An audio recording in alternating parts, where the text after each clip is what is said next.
الحمدللہ وکفا والصلاة والسلام علی عبادہ الذین اصطفى خصوصا علی سیدنا و نبینا و شفیعنا و مولانا احمد المجتبی محمد المصطفى وعلى آلہ و اصحابہ ذوی الاجتباء والاہتداء وعلینا معهم ولهم وفيهم إلى يوم الجزاء. أما بعد فأعوذ بالله من الشيطان الرجيم. بسم الله الرحمن الرحيم. إن هذه أمتكم أمة واحدة وأنا ربكم فاعبدون. صدق الله العظيم. بڑے الصلاة والسلام عليك يا رسول الله. السلام عليك يا حبيب الله. الصلاة والسلام عليك يا حبيب الله. الصلاة والسلام عليك يا نبي الله. الصلاة والسلام عليك يا نبي الله. وعلى آلك وأصحابك يا نور الله. وعلى آلك وأصحابك يا نور الله. صلى الله تعالى عليك وسلم. صلى الله تعالى عليك وسلم. محب گرامی حضرت مولانا حافظ القاری عبد الکریم نجمی صاحب قبلہ خطیب و امام مسجد حاضہ اور سلطان الہند عطائے رسول خواجہ خواجگاں کی بارگاہ میں خراج عقیدت پیش کرنے کے لیے آنے والوں، السلام علیکم ورحمۃ اللہ وبرکاتہ. وعلیکم السلام. میں نے جس آیت کریمہ کی تلاوت کا شرف حاصل کیا، اللہ جل شانہ اس کے متعلق مجھے حق کہنے اور آپ سب کو حق سننے اور ہم تمام کو اس پر عمل کرنے کی توفیق رفیق عطا فرمائے. یہ بڑی مسرت کی بات ہے، خوشی کی بات ہے کہ آج ہم اور آپ سب مل کر سلطان الہند عطائے رسول خواجہ خواجگاں معین بے کساں سیدنا خواجہ معین الدین چشتی رحمت اللہ مولا تبارک و تعالی علیہ کی بارگاہ میں خراج عقیدت پیش کرنے کے لیے جمع ہوئے ہیں. یقیناً اللہ والوں کا مقام، اللہ والوں کا رتبہ بہت ہی بلند و بالا ہے، اور ان میں ان کا مقام کہ اگر ہند میں کسی کو ولایت ملتی ہے تو وہ در غریب نواز سے ملا کرتی ہے. وہ ذات واضح ہستی جنہوں نے اسلام کے فروغ کے لیے ہندوستان کی سرزمین پر بڑی جدوجہد فرمائی، اور آپ ہی کی کاوشوں کا یہ نتیجہ، آپ ہی کی دعوت دین کا نتیجہ، آپ ہی کی اسلام کی اشاعت کا نتیجہ کہ آج ہم اور آپ جو کلمہ پڑھ رہے ہیں، اللہ کی عبادت کر رہے ہیں، نماز پڑھ رہے ہیں، عبادت کر رہے ہیں، یا مسجدوں کا رخ کر رہے ہیں، یا یہاں پر ذکر خدا و رسول و اولیاء کرنے کے لیے جمع ہوئے ہیں، یہ سب کے سب صدقہ خواجہ خواجگاں کا ہے. اور یہ بڑی خوشی کی بات ہے کہ اللہ تبارک و تعالیٰ نے ہم تمام کو اولیاء اللہ کا چاہنے والا بنایا، اولیاء سے عقیدت و محبت کرنے والا بنایا، اور اولیاء کے دامن کرم سے وابستہ رہنے والا بنایا. ورنہ یاد رکھیں، دنیا میں بہت سارے لوگ آباد ہیں، اپنی زندگیاں گزار رہے ہیں، مگر وہ انسان کامل ہوتا ہے جو اللہ والے کے در سے وابستہ ہوتا ہے، اور جب اللہ والے کی نظر ان پر پڑ جایا کرتی ہے تو پھر اس کی دنیا بھی اور آخرت دونوں سمجھ جایا کرتی ہے. اور ایسی محفلیں جو ہوا کرتی ہے جس میں ہم اور آپ شریک ہیں، جہاں ذکر اولیاء ہو رہا ہے،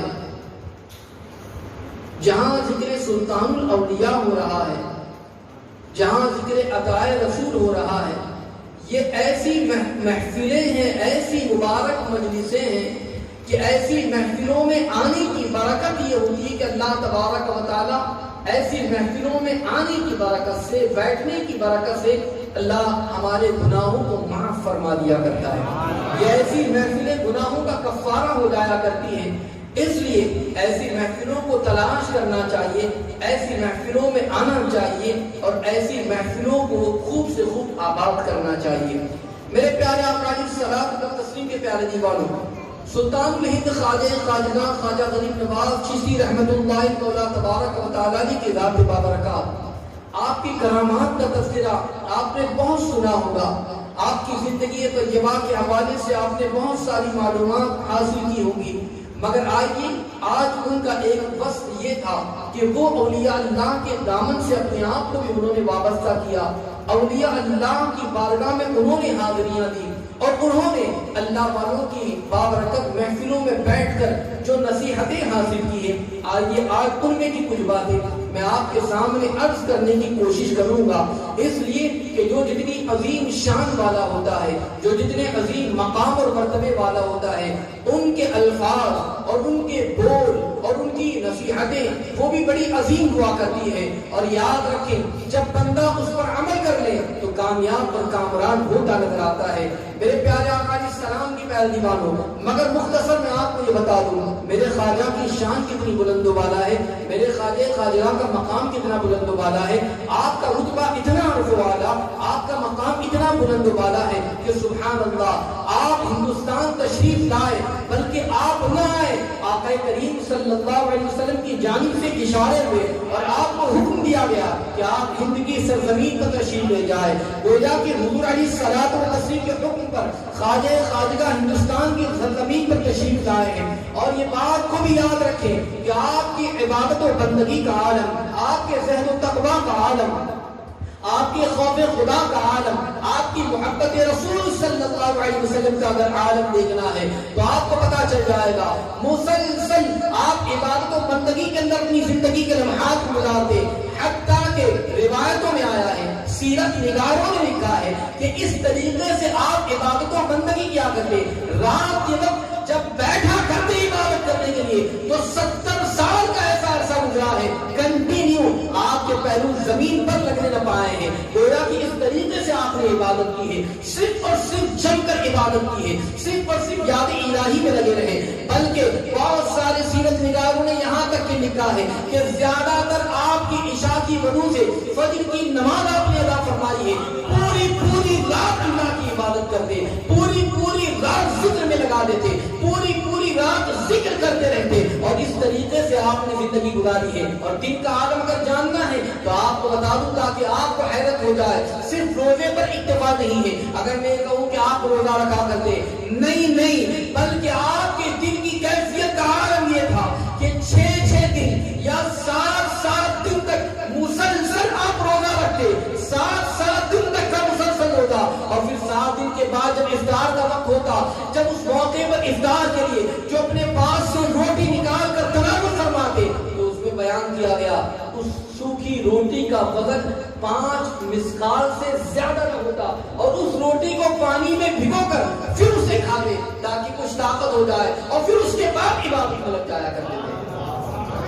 یہ خواجہ خواجہ کی زندگی ہے، یہ آپ کا ذہن و تقویٰ ہے، یہ آپ کی عبادت ہے۔ آپ نے ہندوستان کی سرزمین پر آتے آتے بہت ساری جگہوں پر تبلیغ فرمائی، اور ہندوستان کو تو اپنا مسکن بنایا، اور یہاں پر دین کی اشاعت، دین کی تبلیغ آپ نے فرمائی، اللہ کی جانب بلایا، لوگوں کو خدا کی جانب بلایا اور خدا کا پتہ بتایا۔ الحمدللہ سنی دعوت اسلامی بھی غریب نواز کی مشن پر چل رہی ہے اور لوگوں کو اسلام سے قریب کر رہی ہے، لوگوں کو دین سے قریب کر رہی ہے، اس لیے کہ اولیاء اللہ کے دامن کرم سے وابستہ ہم سب ہے، اور اولیاء اللہ کے نقش قدم پر چلنا یہ ہم سب کی ذمہ داری ہے۔ گویا جو ان کے نقش قدم پر چلے گا وہ مشعلے گا اور وہ کامیاب زندگی بھی گزارے گا۔ میرے آقا علیہ السلام کے پیارے دیوانوں، آج میں آپ کو بتاؤں میرے خواجہ نے کس طریقے سے تبلیغ فرمائی، اور تبلیغ کا انداز دیکھیں، آپ دیکھیں کہ کس طریقے سے خدا کی طرف بلاتے، کس طریقے سے اللہ کی جانب بلایا کرتے، اور جو اللہ والے ہوا کرتے ہیں ان کا مقام اتنا بلند ہو جاتا ہے، اتنی عبادت اور اتنی بندگی کرتے کرتے اللہ اس مقام کو عطا فرما دیتا ہے ہے سبحان اللہ میرے خواجہ خواجہ جب ہندوستان تشریف لا رہے تھے آپ نے کیا دیکھا؟ کچھ لوگ ہیں جو آگ کی پوجا کر رہے ہیں، آگ کی پرستش کر رہے ہیں، آتش پرست ہے۔ اب دیکھو آگ کی پوجا کرنے والے، آگ کو اپنا خدا ماننے والے، آگ کے سامنے سجدہ کرنے والے، آگ کے سامنے حالا بنا بنا کر بیٹھنے والے، اسی کو خدا اسی کو معبود ماننے والے، اللہ اکبر۔ جب میرے خواجہ نے دیکھا اور ان لوگوں کی حالت دیکھی، آج ہم اپنے آپ کو مسلمان کہتے ہیں مگر میں مسلمان ہیں، اللہ اکبر۔ میں آپ کو بتانا چاہوں گا ان آتش پرستوں کی میں مثال دے کر آپ کو ایک بات بتانا چاہوں گا، ان کی کیفیت کیا تھی؟ ان کی کیفیت یہ تھی اللہ اکبر، 6 دنوں تک ان کے ریاضت کا معاملہ، مجاہدے کا معاملہ، ان آگ کی پجاریوں کا معاملہ یہ تھا۔ اس طریقے کی ریاضت، اس طریقے کے مجاہدے کو کرتے اور کرتے کرتے وہ اتنے ماہر ہو گئے تھے، ان کا دل اتنا صاف ہو گیا تھا کہ جب وہ کسی کو دیکھتے تو ان کی دل کی کیفیت کو جان لیا کرتے تھے، اور جب دل کی کیفیت کو جانتے تو ظاہر سی بات ہے اب لوگوں کے دلوں کے احوال کو کوئی بیان کر دے اور کوئی بتاتا پھرے تو لوگ اس کے دیوانے ہو جائیں گے، لوگ اس کے گرویدے ہو جائیں گے۔ اب وہ لوگ جو آگ کے پجاری تھے، لوگ ان کے گرویدے ہوتے جا رہے تھے، ان کے قریب ہو رہے تھے، گویا کی گمراہیت بڑھ رہی تھی، لوگ ان کے قریب آ کر گمراہ ہو رہے تھے۔ جب میرے خواجہ وہاں سے گزرے اور میرے خواجہ کو پتا چلا کیفیت یہ ہے کہ میرے خواجہ وہاں پر تشریف لے گئے اور اس کے بعد ارشاد فرماتے ہیں تم لوگ آگ کی پوجا کر رہے ہو، نصیحت کیسی نصیحت فرما رہے ہیں، سبحان اللہ سبحان اللہ۔ فرماتے ہیں تم آگ کے پجاری ہو، آگ کی پوجا کیوں کرتے ہو؟ ذرا یہ تو مجھے بتاؤ۔ آج اگر ہم کسی کو برائی کرتا دیکھتے ہیں، اگر کوئی شراب پی رہا ہے ہم اسے ڈائریکٹ کہتے ہیں شراب پیتے ہو، تمہیں یہ بات کس طریقے سے، کیا تمہیں پتا نہیں شراب نہیں پینا چاہیے؟ ڈائریکٹ اس کو اسی فیل پر ہم نے جا کر جھنجھوڑنا شروع کر دیا۔ یہ طریقہ غلط ہوتا ہے۔ اس طریقے پر عمل کرنے سے ہو سکتا ہے وہ شراب کی عادت نہ چھوڑے، کوئی گناہ کر رہا ہے، کوئی فلم دیکھنے جا رہا ہے، آپ اس سے ڈائریکٹ جا کر کہو کہ تو فلم دیکھنے جاتا ہے، 4 گالیاں آپ نے دی، وہ فلم دیکھنا چھوڑے گا نہیں۔ آج میں آپ کو طریقہ بتاتا ہوں، میرے خواجہ نے کس انداز میں اسلام فرمائی ہے۔ میرے خواجہ یہ نہیں کہتے ڈائریکٹ تم آگ کی پجاری ہو، آگ کی پوجا کرتے ہو، نہیں، بلکہ پہلا سوال میرے خواجہ نے فرمایا تم آگ کی پوجا کرتے کیوں کرتے ہو؟ سب سے پہلا سوال یہ ایسے ہی ہے کہ ہم اگر کسی کو کہے شرابی کو کہ تو شراب پیتا کیوں ہے تو وہ خود ہی سوچ میں لگ جائے گا ہاں تو غلط چیز ہے، مجھے کرنا ہی نہیں چاہیے۔ برائی کرنے والے تم گالی دیتے کیوں؟ اگر یہی نصیحت پر عمل کر لے تو وہ خود پانی پانی ہو جائے گا۔ سب سے پہلے میرے خواجہ نے سوال پوچھا تم آگ کی پوجا کرتے کیوں ہو؟ اب ان کا جواب سنیے، وہ پجاریوں کا جواب یہ تھا ہم اس لیے اس کی پوجا کرتے ہیں، اس لیے آگ کی عبادت کرتے ہیں تاکہ یہ دوزخ کے اندر ہمیں جلائے نہیں، ہم پوری زندگی اس کی عبادت کرتے رہے، پوری زندگی اس کو پوجتے رہے، پوری زندگی اسے سجدہ کرتے رہے۔ اب ظاہر سی بات ہے جب اتنا اس کو پوجا، اتنا اس کو مانا تو اب جہنم کے اندر یہ ہمیں جلائے گی نہیں، یہ ہمیں تکلیف نہیں دے گی، یہ ہمیں اذیت نہیں پہنچائے گی۔ اللہ اکبر۔ میرے خواجہ نے جب ان کے جواب کو سنا اب اس کے بعد نصیحت کر رہے ہیں۔ اب سنو کیسی نصیحت کر رہے ہیں۔ میرے خواجہ ارشاد فرماتے اچھا ایسی بات ہے تم اس لیے پوچھ رہے ہو تاکہ وہ تمہیں وہاں نہ جلائے، تم نے بہت عرصہ تک اس کی عبادت کی ہے، اس کی بندگی کی ہے، اسے سجدہ کیا ہے، اسے پوجا ہے، کتنی لکڑیاں اس کو نذر کی ہے۔ میں تم سے کہنا چاہتا ہوں سنو اگر تھوڑی دیر کے لیے ایک بات یاد رکھو، تم اس کو اتنا مانتے ہو، اس کی اتنی عبادت کرتے ہو، ذرا اپنا ہاتھ تو اس کے اندر ڈالو، ذرا دیکھے تو صحیح ابھی کچھ کرتی ہے یا نہیں کرتی، تمہیں تکلیف پہنچاتی ہے یا نہیں پہنچاتی۔ وہ کہنے لگے یار کیسی بات کر رہے ہیں، آگ کا کام ہے جلانا، اگر ہم نے اس میں ہاتھ ڈال دیا تو گویا کہ اس کا کام ہے جلانا، ہمارا ہاتھ جل جائے گا، ہمارے ہاتھوں کو تکلیف ہو جائے گی۔ اللہ اکبر۔ میرے خواجہ فرماتے ہیں میں تم سے کہتا ہوں، اب فرما رہے میں تم سے کہتا ہوں اس آگ کو نہ پوچھو، اس لیے کہ تم خود کہہ رہے ہو آگ کا کام جلانا ہے، اگر تم ہاتھ ڈالو گے تو ہاتھ جل جائے گا۔ میں تم سے کہتا ہوں اس رب کی عبادت کرو جس نے آگ کو پیدا فرمایا ہے۔ آگ اپنی مرضی سے کام نہیں کرتی بلکہ اس خدا کی مرضی پر کام کرتی ہے۔ میں اسی رب کی عبادت کرتا ہوں اور تمہیں بھی اس کی دعوت دیتا ہوں، تم بھی آؤ اس رب کو سجدہ کرو، تم بھی آؤ اس رب کی بندگی کرو، تم بھی آؤ اس رب کی عبادت کرو جس نے آپ کو پیدا کیا۔ اگر تم نے واقعی اس رب کی عبادت اور بندگی کی تو یاد رکھنا یہ آگ تمہیں تکلیف نہیں پہنچائے گی، یہ آگ تمہیں اذیت نہیں پہنچائے گی، یہ آگ کی کیا مدار جو تمہیں میں جلا سکے۔ اللہ اکبر۔ اب وہ لوگ کہنے لگ گئے کیا واقعی ایسی بات ہے؟ کیا آپ اس رب کی عبادت کرتے ہیں؟ ہاں ہاں میں اس رب کی عبادت کرتا ہوں۔ اور پھر اس کے بعد میرے خواجہ نے فرمایا سنو میں اسی رب کی عبادت کرتا ہوں۔ یہ آگ کی کیا مجال ہے کہ آگ جلا سکے، بلکہ جو رب کی عبادت کرتا ہے اس کی بات تو بہت دور کی ہے، یہ میری جوتی ہے، اس جوتی کو بھی آگ جو ہے تکلیف نہیں پہنچا سکتی۔ یہ کہہ کر میرے خواجہ نے اپنی جوتی کو نکالا اور اس آگ میں ڈال دیا۔ اللہ اکبر۔ وہ آگ کے پجاری دیکھ کر حیران ہے، کافی دیر تک خواجہ خواجگاں کی جوتی آگ کے اندر موجود رہی، مگر اسے بالکل بھی جو ہے اسے بالکل بھی تکلیف نہ آنے پائی، گویا کہ وہ جوتی کو اذیت تک نہ پہنچا سکی۔ جب اس عظیم کرامت کو دیکھا تو وہ لوگ سب کے سب خواجہ خواجگاں کے قدموں میں گر گئے اور آنے کے بعد کہنے لگے اے خواجہ، اے اللہ والے، آپ کی شان کتنی بلند و بالا ہے، جب یہ آگ آپ کی جوتی کو جلا نہیں سکی تو پھر آپ کو تکلیف کیسے پہنچا سکتی ہے؟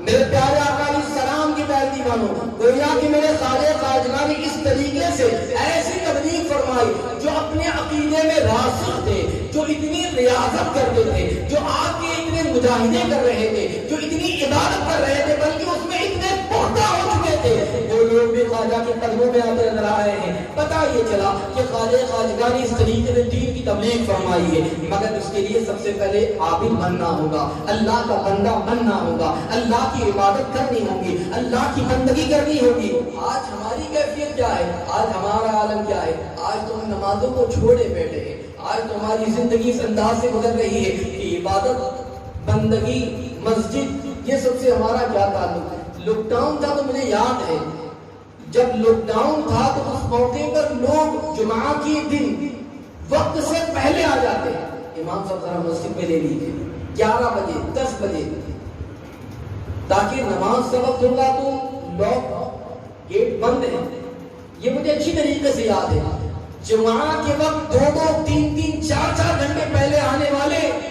آج کیفیت یہ ہے کہ آج مسجدیں کھلی ہوئی ہیں اور کیفیت یہ ہے کہ صرف اور صرف فرض پڑھنے کے لیے آتے ہیں تو دل باہر لگا رہتا ہے۔ جہاں امام صاحب نے سلام پھیرا کہ پتہ نہیں کیا کام آیا کہ فوراً باہر نکل گئے، مسجد میں دل نہیں لگتا ہے، عبادت میں لطف نہیں آتا ہے، عبادت میں مزہ نہیں آتا ہے، چاشنی نہیں آتی ہے، مسجد میں بیٹھنے کو دل نہیں چاہتا ہے۔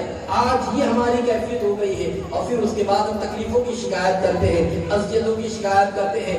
میں آپ کو یہاں پر ایک ذہن دینا چاہوں گا، اولیاء سے اپنے رشتے کو مضبوط کرے اور یہ بات یاد رکھے اللہ تبارک و تعالیٰ نے ہمیں عبادت کے لیے پیدا فرمایا ہے، اس کی بندگی کے لیے پیدا فرمایا ہے، مقصد یہ ہے تاکہ تم اللہ والے بن جاؤ۔ قرآن مقدس میں اللہ تبارک و تعالیٰ نے ایک مقام پر فرمایا ان ھذہ، اور ایک مقام پر ارشاد فرمایا وما خلقت الجن والانس الا لیعبدون، ہم نے صرف اور صرف جن و انسان کو عبادت کے لیے پیدا فرمایا۔ ایک امت جو پیدا کی گئی ہے بندگی کے لیے پیدا کی گئی ہے، عبادت کے لیے پیدا کی گئی ہے، تو گویا کہ ہمیں یہاں پر مائل کیا جا رہا ہے کہ تم لوگ عبادت کرو، بندگی کرو، اللہ اللہ کرو، ذکر کرو۔ یہ بات یاد رکھو، یہ سارا پتہ بتانے والے اولیاء کی جماعت ہے، وہ جماعت ہے جو واقعی اللہ تبارک و تعالیٰ کے محبوبین بندے رہے ہیں، جن کا حال یہ تھا کہ جن کی صبح ہوتی تو اللہ کے ذکر میں، شام ہوتی تو اللہ کے ذکر میں، حتیٰ کہ میں نے عرض کیا رات بھر صرف اور صرف ذکر کرتے گزار دیتے۔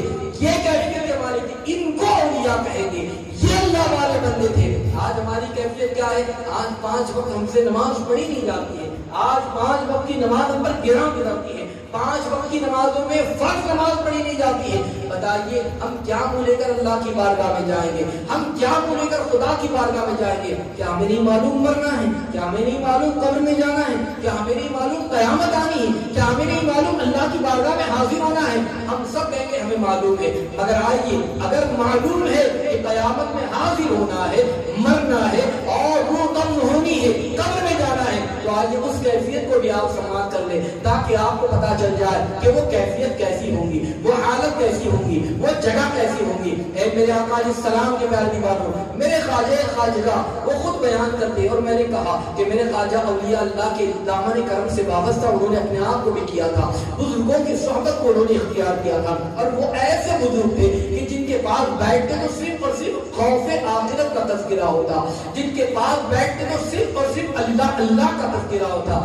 ایسا نہیں کہ ان کے پاس بیٹھے تو دنیا کی باتیں ہو رہی ہو، ان کے پاس بیٹھے تو کاروبار کی باتیں ہو رہی، نہیں نہیں نہیں، بلکہ ان کے پاس صرف اور صرف آخرت کا تذکرہ۔ میرے خواجہ سرستان پہنچے اور وہاں پر فرماتے ہیں کہ وہاں پر ایک بڑے بزرگ تھے، حضرت شیخ صدر الدین محمد سرستانی، بہت بڑے پائے کے بزرگ ہیں۔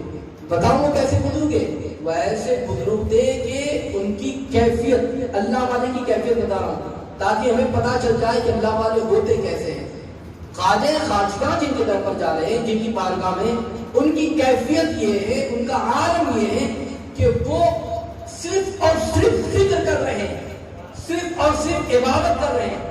ان کی خانقاہ میں آنے والوں کا جھنگٹا ہے، آتے لوگ چلے جاتے، نظر اٹھا کر کسی کو نہیں دیکھتے، نظر اٹھا کر کسی کو نہیں، لوگ آئے آ کر چلے گئے، مگر ان کا دل لگا ہوا اللہ کی طرف، یہ ذکر کر رہے ہیں، اللہ اللہ کر رہے ہیں، اور صرف اللہ اللہ کرنے کے بعد اتنے پر بس نہیں، بلکہ جب موت کا تذکرہ ہوتا، آخرت کا تذکرہ ہوتا، قبر کا تذکرہ ہوتا، تو اس موقع پر دل مچل جاتا۔ بیان کرنے والوں نے بیان کیا کہ وہ اس طریقے سے بھیڑ کی طرح کانپنے میں لگ جاتے جب موت کا تذکرہ ہوتا، آخرت کا تذکرہ ہوتا، اور پھر اس کے بعد رونا شروع کر دیتے، اور اتنا روتے کہ گویا کی آنکھوں سے ایک سیلاب برپا ہو چکا ہے، جیسے چشمے میں پانی ابلتا ہے نا، ویسے اس طریقے سے ان کی آنکھوں سے وہ آنسو ابلتے۔ اور بیان کرنے والوں نے بیان کیا، آنکھوں سے ابلنے والے آنسو نہ ہوتے بلکہ آنکھوں سے نکلنے والے خون کے قطرے ہوتے، گویا کے خون کے آنسو سے روتے۔ یہ اللہ کا خوف تھا، یہ اللہ کا ڈر تھا۔ موت کا تذکرہ آ جاتا تو دل کانپنے لگ جاتا، تھرا اٹھتا، اور پھر اس کے بعد کیفیت یہ بن جاتی کہ آنکھوں سے آنسو کی جگہ خون نکلنے لگ جاتا۔ یہ میں ان کی بات بتا رہا ہوں جن کی زندگی عبادت میں گزری ہے، جن کی صبح و شام عبادت میں گزری ہے، جو ہمیشہ ذکر کرنے والے ہیں، یہ ان کی زندگی بتا رہا ہوں۔ آج بتائیے، آج ہماری صبح و شام کیسی گزر رہی ہے؟ آج ہم صبح کرتے ہیں کہ اس کو گالی دی، اسے ستایا، اسے پریشان کیا، اسے جھوٹ بولا، وہ فلم دیکھی، یہ گانا کن بنایا، یہ کام کیا، وہ برائی کی، یہ برائی کی، کبھی ماں باپ کو گالیاں دی، کبھی دوستوں یاروں کے ساتھ ٹھیکہ بھی جانے رک کر دیا، کبھی کیا کیا، کبھی کیا کیا۔ فجر آئی، ظہر، عصر، مغرب، عشاء آ گئی، مگر سب کے سب چھوڑے، ہم اپنے کام میں لگے رہے، ہم اپنی مستی میں لگے رہے، ہم اپنی دنیا میں لگے رہے۔ یاد رکھو اس بات کو کہ ہم اتنے سارے کام کرنے کے باوجود بھی ہم ڈرتے نہیں ہیں، خوف نہیں آتا ہے، روتے تک نہیں ہے۔ وہ اللہ اللہ کر کے رویا کرتے تھے، اور ایک دن نہیں بلکہ جب وہ رونا شروع کرتے تو بیان کرنے والوں نے بیان کیا 7 دن تک روتے، 7 دن تک۔ آج 7 منٹ کبھی ہماری آنکھوں سے آنسو نکلے؟ کیسے اللہ کے بندے، کیسے اولیاء کے چاہنے والے؟ میں وہ اولیاء اللہ کی بات بتا رہا ہوں جو وہ میرے خواجہ جن کی چوکھٹ پر گئے، جن کی خانقاہ میں گئے، بیان کرتے کہ 7 دن تک روتے رہتے، اور پھر اس کے بعد جب میرے خواجہ پر نظر پڑی، فرماتے عزیز جسے مرنا ہو اور ملک الموت جن کے پاس آنے والے ہو، جسے اس قبر میں جانا ہو، اور اگر زمین کے نیچے کے حالات اگر وہ بندہ جان لے کہ قبر سانپ اور بچھو کا مسکن ہے، تو وہ کیسے ہنس سکتا ہے، وہ کیسے سو سکتا ہے، وہ کیسے خوش رہ سکتا ہے؟ یہ ان کے جملے ہیں۔ آج ہم ٹھٹا کرتے ہیں، ہنسی مذاق کرتے ہیں، فجر ہو جائے ہم سوتے رہتے ہیں، عشاء آئے وقت چلا جائے ہمیں پرواہ نہیں ہوتی ہے۔ ہم اپنی دنیا کی زندگی میں اتنے مست اور اتنے مست ہو گئے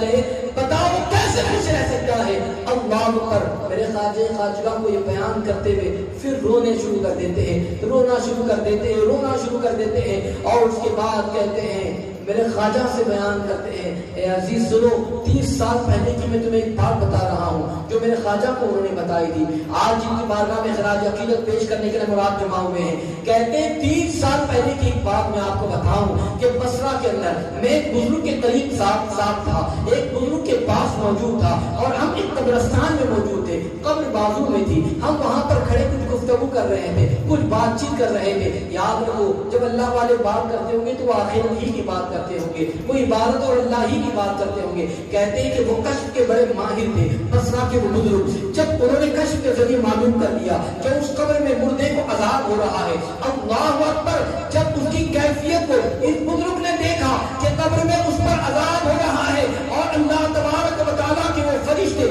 عذاب کے فرشتے اس کے قریب موجود ہیں، سختیاں کی جا رہی ہے، اسے مارا جا رہا ہے، اللہ اکبر، جب اس کیفیت کو ملاحظہ کرتے ہیں، چیخ مارتے ہیں، گر جاتے ہیں، اللہ اکبر، وہ بزرگ بیان کرتے ہیں، شیخ محمد صدر الدین بیان کرتے ہیں کہ جب انہوں نے چیخ ماری، میں جس بزرگ کے قریب موجود تھا، اللہ اکبر، جب چیخ ماری میں ان کے قریب گیا اور ان کو میں پکڑ لیا تاکہ دیکھوں تو صحیح۔ جب میں ان کے قریب گیا میں نے ان کو پکڑا تو کیا دیکھا کہ ان کی روح تو تب سے اسی سے پرواز کر چکی ہے، ان کا دم نکل چکا ہے۔ یہ آخرت، یہ قبر کے اندر کی کیفیت اگر معلوم ہو جائے تو انسان دنیا میں رہ نہ سکے، یہ کیفیت ہے، یہ اللہ والے کا عالم ہے۔ دیکھا روح کب ہو گئی، روح پرواز کر گئی، اور پھر فرماتے شیخ صدر الدین کہ اس کے بعد وہ زمین پر جیسے ہی ان کو رکھا گیا، بس میں دیکھتا رہا، تھوڑی ہی دیر کیا گزری تھی کہ ان کا پورا جسم پانی پانی بن گیا، اور پانی پانی بن کر بہ گیا، گویا ان کا جسم تھا ہی، پورا جسم بہ گیا، پانی پانی ہو کر ختم ہو گیا۔ یہ کیا ہے؟ یہ قبر کی مناظر کو دیکھنے کے بعد کی کیفیت ہے، یہ آخرت کو دیکھنے کی بعد کی کیفیت ہے۔ اس کے بعد کہتے ہیں اے عزیز دنیا سے دل نہ لگانا، خواجہ معین الدین چشتی سے کہتے ہیں اے عزیز، یہ نصیحت کرنے کے بعد، اپنی زندگی کے اس واقعے کو دیکھنے کے بعد، اپنی آنکھوں سے مشاہدہ کرنے کے بعد کہتے ہیں اے عزیز دنیا سے دل نہ لگانا، اس لیے کہ اگر کوئی یہ جانتا ہو کہ اسے موت آنی ہے اور اگر اس کو یہ معلوم ہے کہ قبر میں جانا ہے تو یاد رکھو وہ انسان اس طریقے سے اس کا جسم پگھل جائے گا جیسے نمک کو پانی میں ڈالا جائے تو نمک پگھل جاتا ہے۔ اب میں یہاں پر آپ کو بتانا چاہتا ہوں کچھ باتیں، یہاں پر رہ کر میں آپ کو بتانا چاہتا ہوں۔ آج ہم سب یہاں پر جمع ہوئے ایک پیغام لے کر جائیں، ایک میسج لے کر جائیں۔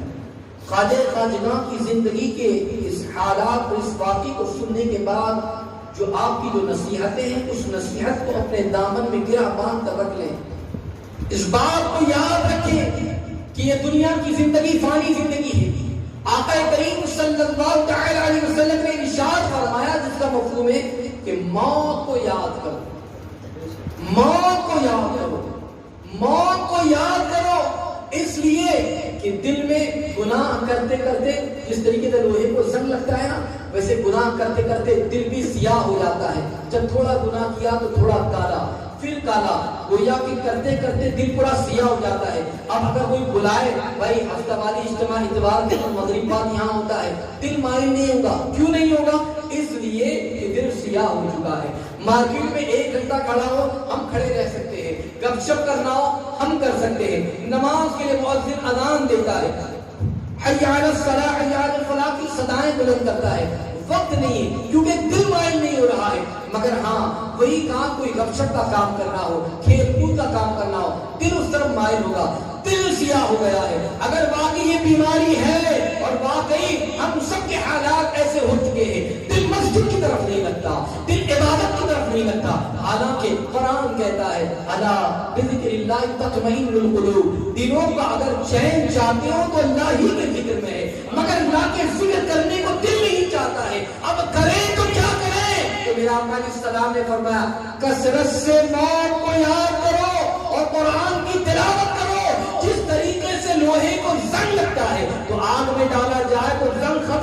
ہے. اسی طریقے سے اگر دل میں زنگ لگ جائے تو قرآن کی تلاوت اور کثرت سے موت کو یاد کرو. دل کی سیاہی اور دل کا سیاہ پن ختم ہو جائے گا, گناہ ختم ہو جائے گی, گناہ کی سیاہی ختم ہو جائے گی, دل جو ہے منور ہو جائے گا, دل روشن ہو جائے گا. اور جب دل روشن ہوگا اللہ کے نور سے, پھر عبادت کی طرف دل مائل ہوگا, نماز کی طرف دل مائل ہوگا, بندگی کی طرف دل مائل ہوگا, اللہ اللہ کرنے کی طرف دل مائل ہوگا. اس سے اس بات کو یاد رکھو. آج قبرستان بھی ہم چلے جاتے ہیں, وہ لوگ تو ایسے تھے کہ قبر کے پاس کھڑے ہو کر چیخ مارتے روح نکل جاتی تھی. آج قبرستان کے پاس مسلمان جاتا ہے ٹک ٹاک کرتا ہے. قبرستان کے بعد ہم نے بہت ساروں کو دیکھا جو قبرستان میں بیٹھے بیٹھے تاش کے پتے کھیلتے ہیں. قبرستان قبر کے پاس کھڑے کھڑے جو ہے وہ گپ شپ کرتے ہیں, محفلیں سجاتے ہیں, گویا کہ وہ یہ تصور کر رہے ہیں کہ دنیا کی زندگی جس میں ان کو ہمیشہ رہنا ہے, یہ محل, یہ بنگلہ, یہ آسائش کے سامان, یہ ساری کی ساری چیزیں یاد رکھو یہ کسی کے لیے ہمیشہ نہیں. بلکہ بہت قریب کی بات بتا دوں, اگر آپ کووڈ-19 اور ہر ایک شخص نے اسے بہت قریب سے دیکھا ہے نا آپ نے, اگر آپ نے قریب سے دیکھا, ہم نے قریب سے دیکھا ہے, آپ بتائیے کیا کیفیت نہیں. بلکہ ابھی بھی معاملات باقی ہیں, لوگ ڈرے ہوئے ہیں, سہمے ہوئے ہیں. کیا کیفیت نہیں, کوئی کسی سے مسافر نہیں کر رہا ہے, کوئی کسی کے بازو میں نہیں آ رہا ہے, کوئی کسی کے قریب نہیں جا رہا ہے. وجہ کیا ہے؟ وجہ یہ ہے ارے ہو سکتا ہے اس کو یہ وائرس ہو, مجھے نہ لگ جائے. کوئی چھینک کیا تو ہر کوئی اسے دیکھنے کے لیے پیچھے مڑ رہا ہے, ڈاکٹر ہاتھ نہیں لگا. بلکہ اللہ حفاظت فرمائے. میں تو اس چیز کی گواہی دوں گا, مسجد میں کھڑے ہو کر آپ کو, مسجد میں بیٹھ کر آپ کو بتا رہا ہوں, میں اس کے جنازے میں نے اس جنازے کو پڑھایا. ایسے کووڈ کے اندر کئی جنازے ہوئے. ایک مرتبہ مجھے کہا کہ ایک جنازہ ہے, ذرا چلے پڑھانا ہے. میں نے کہا ٹھیک ہے چلے چلتے ہیں. قبرستان کی قریب پہنچے اور پھر اس کے بعد پورا اپنے آپ کو کور کر کے جب وہاں پر پہنچے, جنازے کو کاندھا دینے کے لیے بھی کوئی آگے آنے کے لیے تیار نہیں ہے. حالانکہ اس کی بڑی فضیلت ثواب ہے, کوئی قریب جانے کے لیے تیار نہیں, جنازے کو کاندھا دینے کے لیے تیار نہیں. خیر ہاسپٹل کے کچھ لوگ تھے, آنے کے بعد آگے رکھا. میں نے کہا کہ ٹھیک ہے نماز پڑھانی ہے, آپ لوگ آ جائیں. اتنے دور دور کھڑے ہیں, اتنے دور دور کھڑے ہیں کہ پتہ نہیں کیا ہو جائے گا. خیر نماز ہوئی. نماز ہونے کے بعد دفن کرنے کا معاملہ آیا. کوئی دفن کرنے کے لیے آگے نہیں بڑھ رہا ہے, قبر کے اندر ڈالے. اور بتاؤں میں آپ کو, آپ حیرت کریں گے یا تو تعجب کریں گے. شریک ہونے والے کون تھے؟ اس کی صحیح اولاد, اس عورت کے بیٹے موجود تھے. اس عورت کے خاتون کا جنازہ تھا, اس عورت کے بیٹے موجود تھے, اس کی صحیح اولاد موجود تھی. ماں کو ہاتھ لگانے بلکہ بہت لان و تان کیا تو چہرہ دیکھنے آیا, وہ چہرہ دیکھنے نہیں آ رہا تھا. یہ مسجد میں بیٹھ کر بتا رہا ہوں. بلکہ میں نے تو یہاں تک یہ سنا کہ انہوں نے کہہ دیا تھا ہاسپٹل والوں کو آپ لوگ جاؤ جا کے دفن کر دو. مگر بہت سے لوگوں نے کہا کہ ماں کا جنازہ ہے, کم سے کم کاندھا تو دے دیتے. کاندھا دینے نہیں آئے, کیا دوسرے لوگ آ رہے ہیں, تمہاری ماں کا حق نہیں ہے؟ ارے وہ ماں جس کے قدموں تلے جنت ہے, جنت, یہ میرے آقا کا فرمان ہے, اسے راضی کرنے وہ ماں جس نے نہ جانے کتنی تکلیفیں سہ سہ کر تمہیں بڑا کیا. ایک بیٹا ڈاکٹر ہے, ایک بیٹا انجینئر ہے. جب انجینئر بنایا ہوگا, جب ڈاکٹر بنایا ہوگا یا ڈگریاں دلایا ہوگا تو نہ جانے کتنی قربانیاں اس نے بھی دی ہوں گی, نہ جانے کتنی مشقتیں اس نے بھی جھیلی ہوں گی, کتنی تکلیفوں کا سامنا اس نے بھی کیا ہوگا. اس بات کو یاد رکھے, اتنی تکلیفیں سہنے کے بعد بچہ اس بوجھ پر ہے, مگر کیا فائدہ, ماں کا جنازہ ہے وہ کاندھا نہیں دے رہا ہے, ماں کا آخری دیدار ہے وہ قبر میں دیکھنے نہیں جا رہا ہے, وہ دور دور کھڑا ہے. وجہ کیا ہے؟ ہو سکتا ہے وائرس مجھے آ جائے گا, ہو سکتا ہے وائرس مجھے لگ جائے گا. اللہ اکبر, اللہ اکبر. یہ حالت کیفی ہے. بتائیے جناب, یہاں پر ایک سبق یہ بھی دینا چاہوں گا. ایک بات تو یہ کہ اگر ماں باپ ہے تو اس کی قدر کرے, ماں باپ ہے تو ان کا احترام کرے, ماں باپ ہے تو ان کو راضی کرے, ان کی فرما برداری کرے, اس لیے کہ انہیں کی رضا کے اندر اللہ کی رضا ہے, اور ان کو ناراض کر دیا تو رب ناراض ہو جائے گا, دنیا بھی تباہ اور آخرت بھی برباد ہو جائے گی. ایک بات تجھے یاد رکھ لیجیے. اور دوسری بات یہ کہ اتنا خوف کیوں ہے؟ خوف اس لیے کہ موت آ جائے گی. کیوں خوف تھا؟ ہاتھ کیوں نہیں لگا رہے تھے, دفن کیوں نہیں کر رہے تھے؟ ڈر یہ تھا کہ بیماری مجھے لگ جائے گی, اور جب لگ جائے گی تو میں بھی مر جاؤں گا. گویا کہ موت سے اتنا ڈرتے ہو, ہے کہ نہیں؟ موت سے اتنا خوف ہے، موت سے اتنا ڈر ہے، موت سے اتنی وحشت ہے، قبر میں جانے سے اتنا ڈر لگتا ہے، تو پھر گناہ کرتے ڈر نہیں لگتا؟ برائی کرتے ڈر نہیں لگتا؟ اللہ کی نافرمانی کرتے ڈر نہیں لگتا؟ ارے آج اگر تکلیف پہنچ جائے، ہو سکتا ہے 4 دوست آ جائیں گے بچانے کے لیے، کچھ ضرورت ہو جائے تو ماں باپ آ جائیں گے، بھائی آ جائے گا، رشتہ دار آ جائیں گے، مگر وہ قبر کی وادی ہے جہاں کوئی ساتھ نہیں آئے گا، وہاں اگر کوئی کام آئے گا تو تمہارے اعمال کام آئیں گے، اللہ اور اس کے رسول کی عبادتیں کام آئیں گے۔ سبحان اللہ۔ کہاں جا رہے ہیں؟ آج کیا کیفیت ہماری بن گئی ہے؟ اس لیے میں آپ تمام اعزاز سے گزارش کروں گا، عاشقان خواجہ خواجگاں سے گزارش کروں گا کہ آج کے بعد اپنی زندگی کو تبدیل کریں، اپنی اصلاح کریں، اپنے آپ کو سدھارنے کی کوشش کریں۔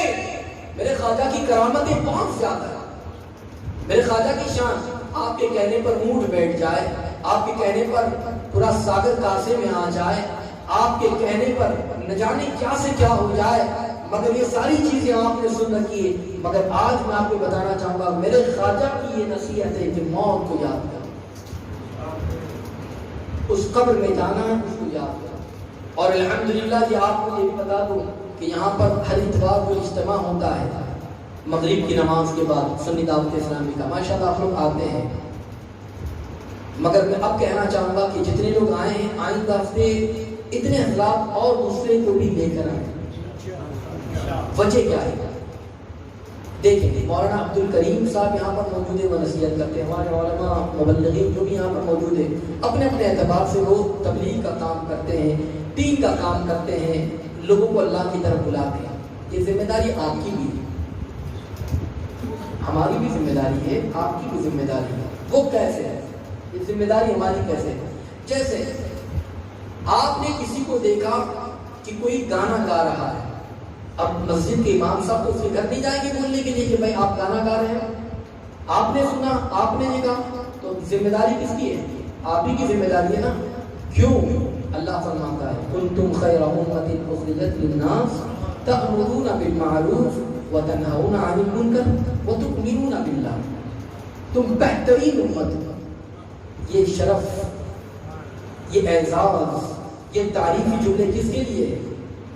یہ اس کے لیے آگے کی بات آ رہی ہے جو نیکیوں کا حکم دیتے، سبحان اللہ، برائی سے روکتے، اللہ پر ایمان رکھتے، یہ ان کے لیے تعریف کی جائے تم بہتر ہو، ساری امتوں میں بہتر ہو، ساری امتوں میں افضل ہو، ساری امتوں میں اعلیٰ ہو۔ وجہ کیا ہے؟ نیکیوں کا حکم دیتے ہو، برائی سے روکتے ہو۔ کیا واقعی نیکیوں کا حکم دیتے ہیں؟ واقعی برائی سے روکتے ہیں؟ محاسبہ ہم نے کرنا ہے۔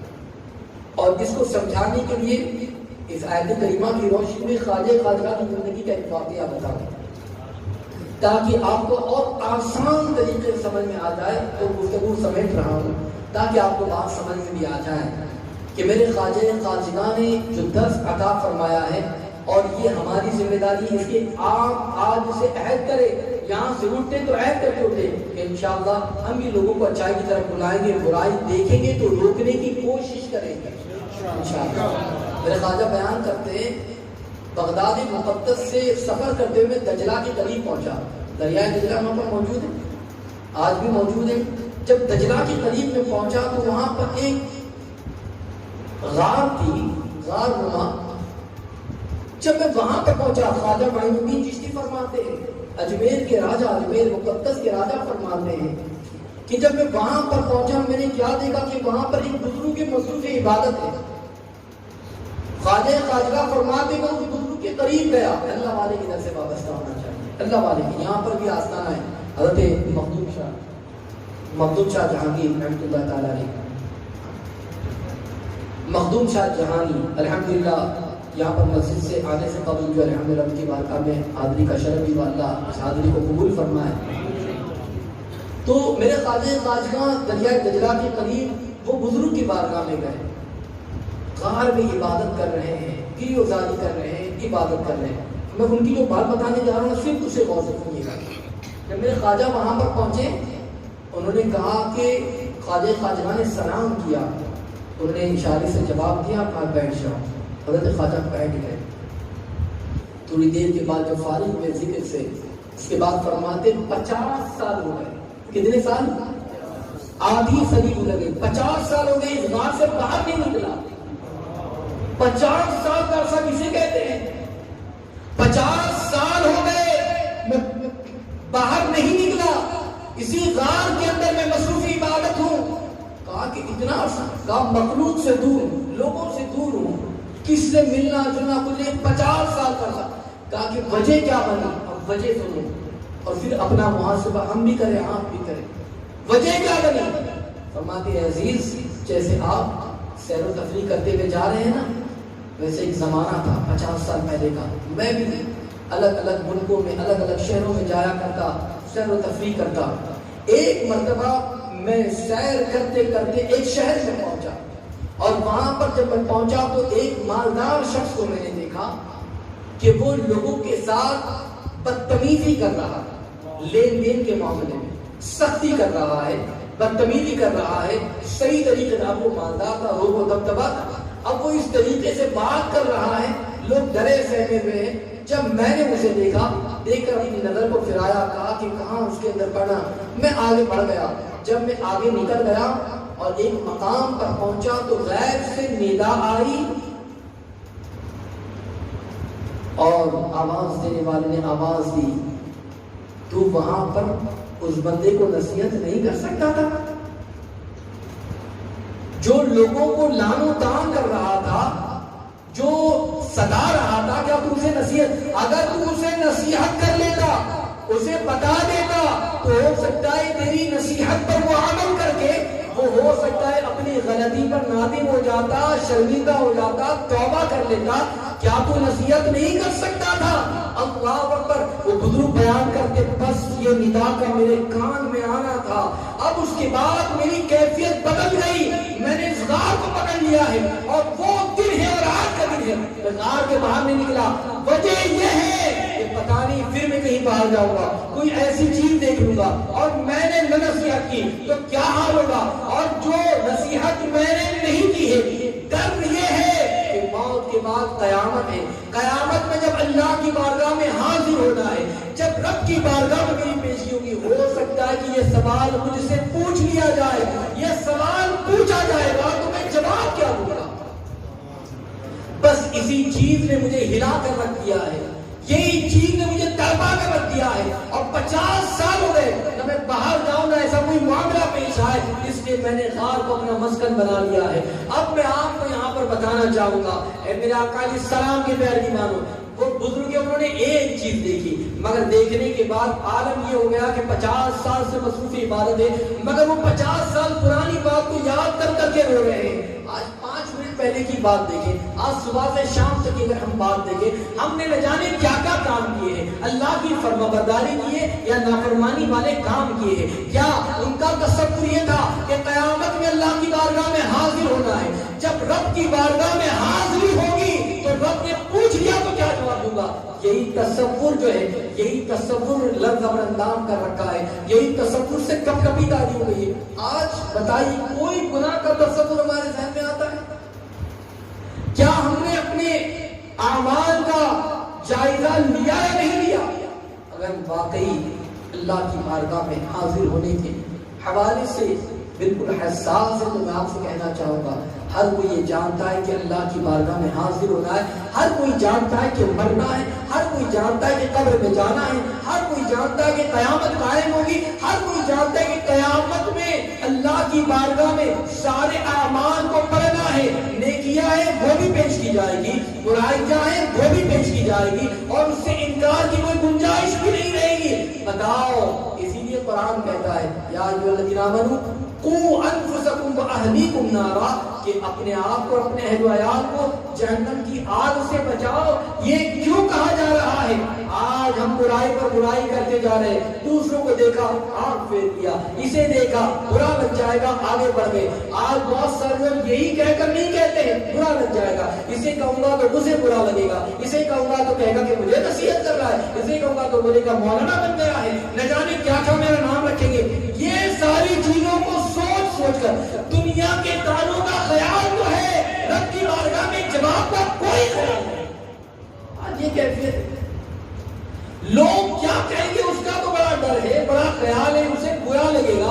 کا تو بڑا خیال ہے بھائی، مگر اللہ کی بارگاہ میں حاضر ہونا ہے، اللہ کی بارگاہ میں جانا ہے، اس کا کوئی خیال نہیں۔ اے میرے آقا علیہ السلام کی پیاری دیوانوں، اس لیے میں آپ سے کہنا چاہوں گا یہ ذمہ داری صرف اور صرف کسی ایک بندے کی نہیں ہے، یہ ہم سب کی ذمہ داری ہے۔ جب دیکھیں یہاں برائی ہو رہی ہے اسے روکنے کی کوشش کریں، ورنہ اللہ کی بارگاہ میں جواب دینا ہے۔ ضروری نہیں کہ مائک لگائیں، اسٹیج لگائیں پھر آپ بولیں، آپ چلتے چلتے بھی تو بول سکتے ہیں بھائی صاحب تم نے یہ کیا کر دیا، بھائی صاحب تم نے یہ کیا کام کیا۔ گویا کہ آپ نصیحت کرنا ہے تو آپ اس انداز سے بھی کر سکتے ہیں، اس لیے خود بھی نیکی کریں، دوسروں کو نیکی کی طرف بلائیں، خود بھی برائی سے رکے، دوسروں کو برائی سے روکنے کی کوشش کریں۔ میرے پیارے آقا علیہ الصلوۃ والتسلیم کے پیارے دیوانوں، اسی لیے محفلیں منعقد کی جاتی ہے، اجتماعات بھی اسی لیے منعقد کیے جا رہے ہیں تاکہ ہم اپنے آپ کو برائی سے روکیں، تاکہ ہم اپنے آپ کو اچھائی کی طرف مائل کریں، تاکہ ہم بھی خود نیکیاں کریں اور لوگوں کو نیکیوں کی طرف بلائیں، خود برائی سے رکیں اور لوگوں کو برائی سے روکنے کی کوشش کریں۔ اسی لیے حکم دیا گیا اپنے آپ کو جہنم کی آگ سے بچاؤ، اپنے اہل و عیال کو آگ سے بچاؤ۔ وجہ یہ ہے کہ ایک انسان سب سے پہلے شروعات اپنے گھر سے کرے۔